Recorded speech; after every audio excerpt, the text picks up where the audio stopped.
పిన్ని చెల్లి ఎక్కడికి వెళ్తుంది? ట్యూషన్కి పంపిస్తున్నానమ్మా. అసలే రోజులు బాగలేవు కదా పిన్ని, వాళ్ళు బయటికి వెళ్ళేటప్పుడు కొన్ని జాగ్రత్తలు మనం చెప్పాలి. దా, నీకు ఎవరు ఏది ఇచ్చినా తీసుకోవద్దు. చాక్లెట్ ఇస్తారా అని చెప్పినా కూడా వెళ్ళొద్దు, ఓకేనా? నేను ఎక్కడ ఎవరైనా టచ్ చేసినా చెప్పాలి. ఇగో నీకు కొన్ని గుడ్ టచ్ బ్యాడ్ టచ్ చెప్తాను నేను. ఇక్కడ ఇక్కడ ఇక్కడ టచ్ చేస్తే గుడ్ టచ్, ఇక్కడ ఇక్కడ టచ్ చేస్తే బ్యాడ్ టచ్. అని ఎవరైనా టచ్ చేశారనుకో ఈ స్కూల్లో టీచర్ కానీ ఇంట్లో మమ్మీకి కానీ చెప్పాలి, ఓకేనా? ఈ వయసు నుంచి ఎందుకమ్మా వాళ్ళకి అవన్నీ చెప్పడము? మనకే బయట ఘోరాన్ని చూస్తుంటే భయం అవుతుంది. చిన్నపిల్లలు భయపడరా?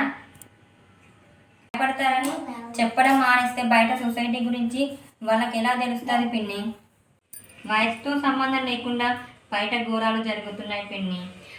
వాళ్ళకి ఊహ తెలియక నుండి ఇంట్లో పనులు కాకుండా బయట ఎలా ఉండాలో కూడా చెప్పడమే మన మంచిది. అలా చెప్తేనే మనల్ని మనం 1% అయినా కాపాడుకోగలుగుతాం.